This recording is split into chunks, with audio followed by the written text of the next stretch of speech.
Hi guys, welcome to my channel.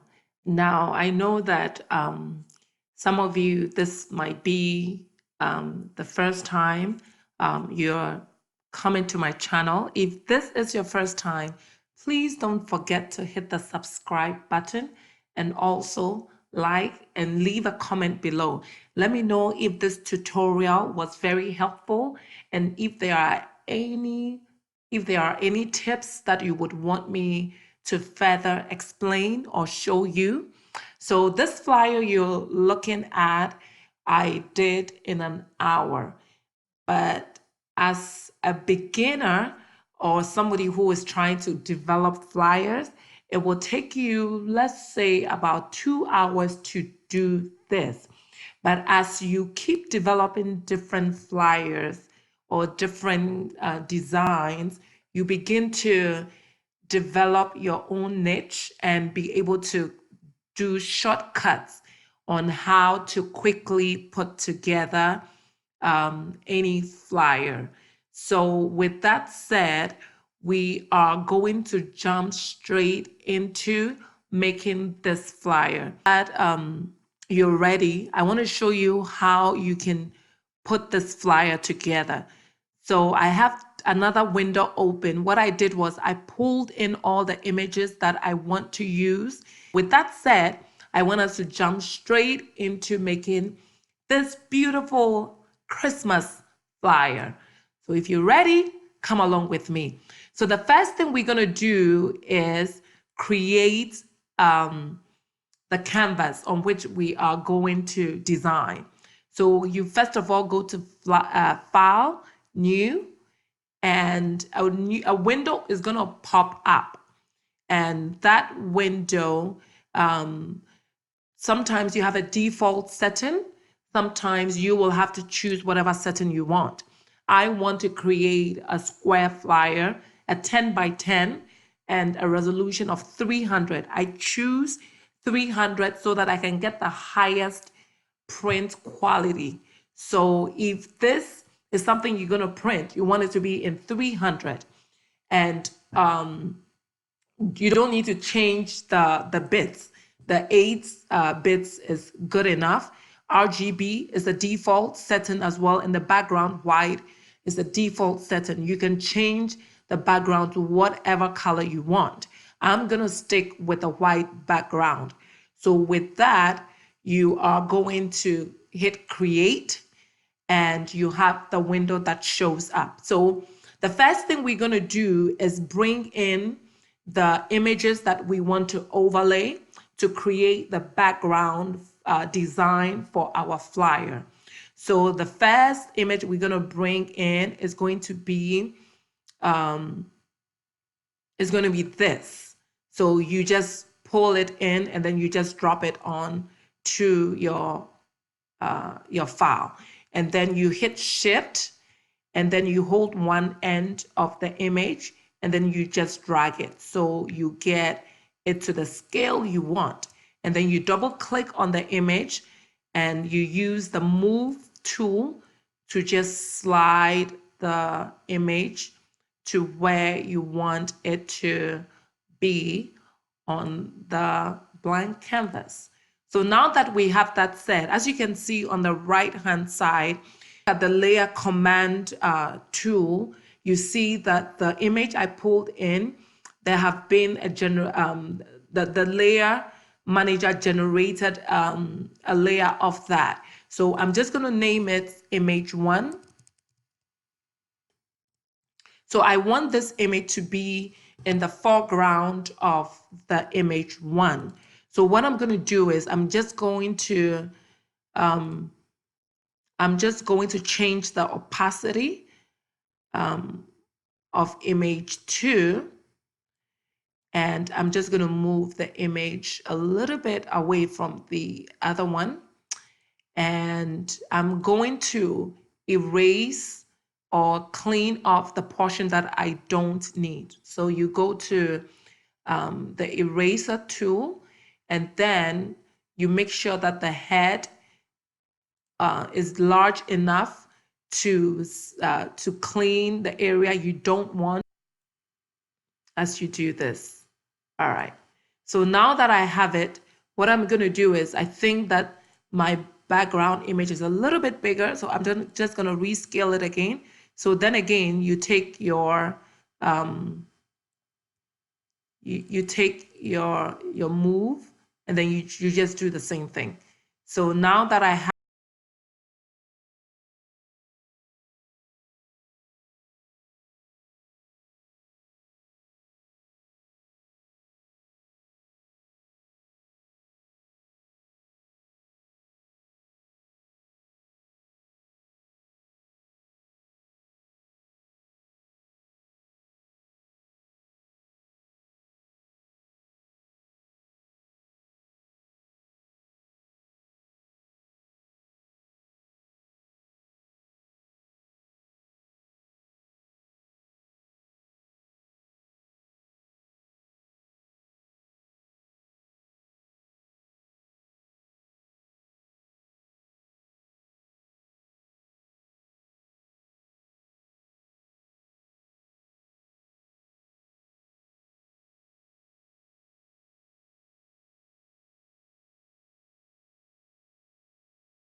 So now that I have it scaled, I'm just gonna go back to my folder, and I'm gonna bring in the other image, drop it in, and then with my double click to deselect, and then with my shift, hold down and then scale it to where, to what I want.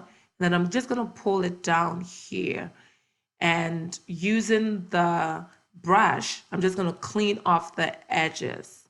So I'm just gonna do the same thing like I did with the other image. Just gonna clean off the edges so it blends in, and I'm just gonna manipulate or move it just a little to where I want it to be. So now that I have that, I'm just gonna go back into the opacity, and then just change the opacity a little to make it blend in with the background. So now that I have this, I have one more image. As you can see, you see that the image I brought in has a little bit of text. So we are not sure if the text is showing up on the first image or the second image. So all I have to do is turn the image on and off to see which image it's on. And I realized that it's actually on the first image. So I click on the first image, and then I zoom in, and I want to clean this. So what you do is you use the stamp tool to clone. So I just click on the clone tool, and then I click on Alt, hold down, and then I just right click on my mouse to select a clone, and then I just go over. First of all, I need to change my brush head, it's too small. I just go over this by clicking it, and then it quickly, so I'll repeat the clone again so I can get a very nice cover. So it's totally gone. So I'm now going to turn back on the second image, and now you don't see the text anymore. So now that we have that cleaned up, we are going to, and if you want me to show you in another video how to use the clone stamp, just leave a comment below, and I will do a step-to-step on how to use the clone to hide or to cover up something that you don't want to see in a picture by using the surrounding this image around it to sort of camouflage it. All right, so just moving along, we're going to bring in another image to finish up the background, to finish off the background. And this image is going to go in the up top right corner. So I'm just going to overlay it right there, deselect it, and then I'm going to use my brush tool to clean off. Oops. As you can see, I have I have actually used the eraser to actually destroy my second image. So all I have to do is do Control Z, and I get back what I lost. Or I can even go to image. I can even go to the top bar, go to edit, and do redo or step back or step forward. So you can use that command as well. I like to use the keyboard, so I do Control Z. You can also do Control Alt Z to go back a couple of times. So now that I have fixed my image, I'm gonna go back to the one that I want to erase. So I click on image 1, which is the image I just brought in. And I'm gonna go back to my eraser tool, and you can also get the eraser tool by just clicking on E, and it shows up on your toolbar. So I'm just gonna erase this portion that I don't need showing up on the other image. And then, of course, I want to make sure that I clean up the face, I want to clean up the face of this area. So all I have to do is change the opacity of the image, and then I'm just going to reduce my brush a little bit, just enough to be able to get coverage of the face. And I'm just going to do that. And just with two or three clicks, I have basically taken off that piece of the image that I don't want. So to make sure that it is perfect, I go back to my image, change the opacity, turn it all the way up to 100%. And you can see that the face is clear. But if I want to even smoothen it much more, I can reduce the size of my brush, and I'm just going to gently go through here so I can pick up more highlights in the hair.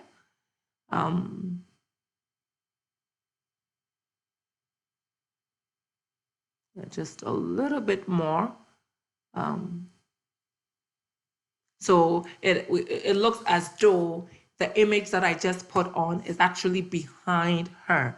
So you can use this option, or you can even do maxing, but that will be another tutorial on its own that I will do some other time. So now that we have our background, select the text tool, which is a symbol of a T. So I'm just going to type in my text.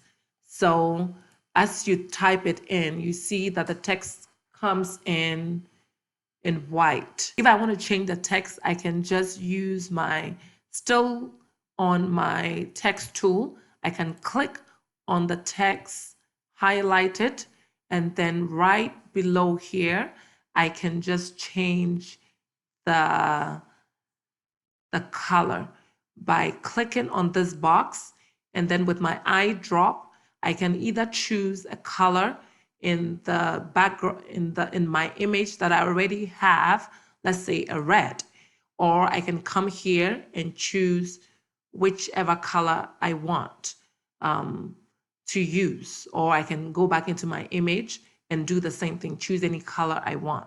So I'm just going to stick with the red. And I'm just going to hit OK. So now that I have the text, I'm just going to move it down. And to scale it, you can do it two ways. You can select the text and go up to your font size, and then you can change it that way, or you can even type it in. The other option is to actually select the text and then hold Shift down, and then you can hold the end of the text, and then you can pull it in or out to scale it whichever way deem fit. So I double click to deselect. I move my text. I want to move my text a little bit up. And then that's why I want to leave it. I'm going to add the rest of the text. Just going to type in Christmas. And as you see, I can just quickly change my font size here. So I can have it a little bit smaller. And I'm just going to type in Christmas. I'm going to change the font color. So here, as you can see, where my mouse is, there's a default foreground and background color, black and white. So if I click on that, you see that these two change it to the default foreground and background color. So it's either black or white. I can flip it around, and the color on top is what determines what color the text becomes. So I'm going to leave it on white. I'm going to use my tool command, my move tool. I'm going to move the text down. You can also use your top and bottom arrow on your keyboard or side left and right arrow to just move any object on your design. So you either use your mouse or you use your you select the image and then you use your top and bottom arrow or left and right arrow to move your image. So now that I have my text, I'm going to add another text to it. I'm going to put in concert. So I'm going to change the font to I've just changed the font, and I'm just going to rescale it. And as you can see, I'm just using my keyboard, and I'm just scaling it. Once you bring it in, you see that the text is beneath the other text. So all you have to do is go to your layer manager, select the text you want to move, and then you drag it all the way up to the top so that becomes the top image. And now we want to manipulate our design just a little so that we have everything in the right place.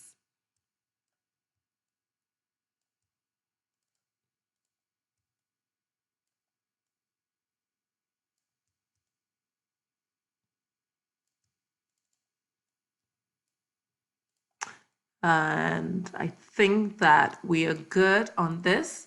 So I'm just going to go ahead and add the rest of the text.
Sometimes if the text you have doesn't show that well because of the background, you can also add another layer of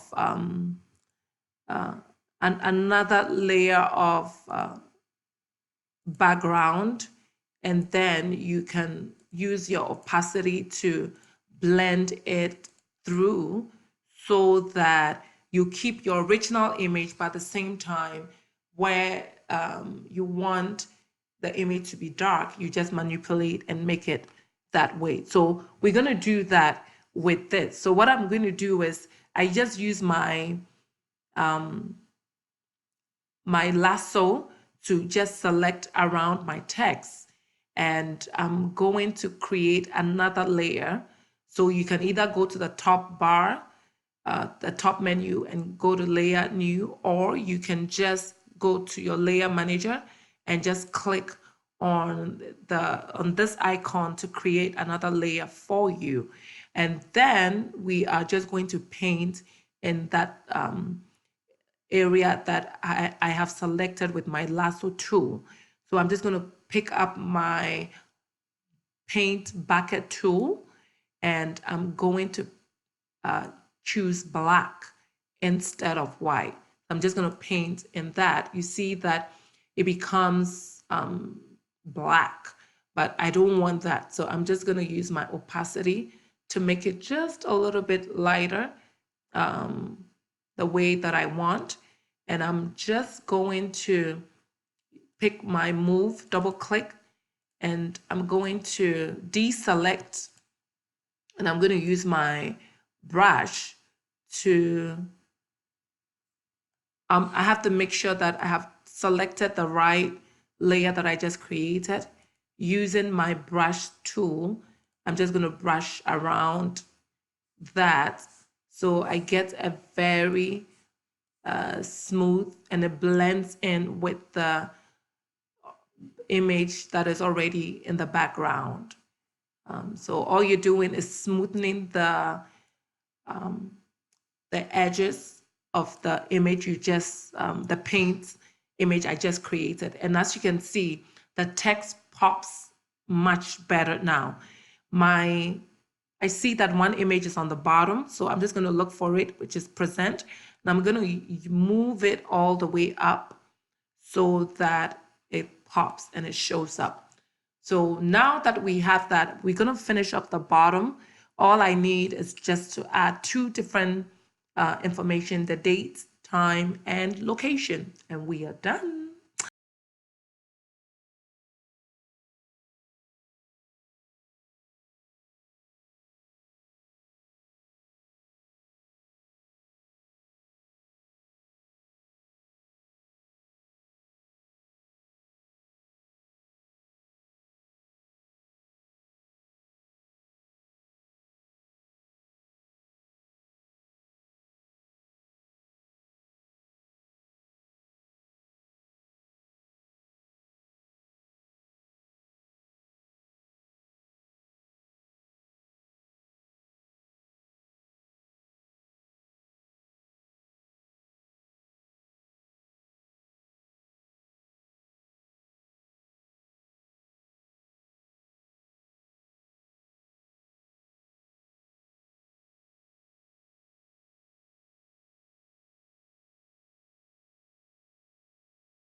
So now that we've added all our text, we are basically done. You can play more around with the text, do whatever you want. You can, even this text, you can begin to stretch it. You can do that to make it more dramatic, or you can leave it the way it is, or you can, do all kinds of things. But this is basically what you get, and I hope this video was very helpful, especially if you're a beginner at using Photoshop and you're not sure how to go about making flyers. I hope this helped you to make your first Photoshop flyer.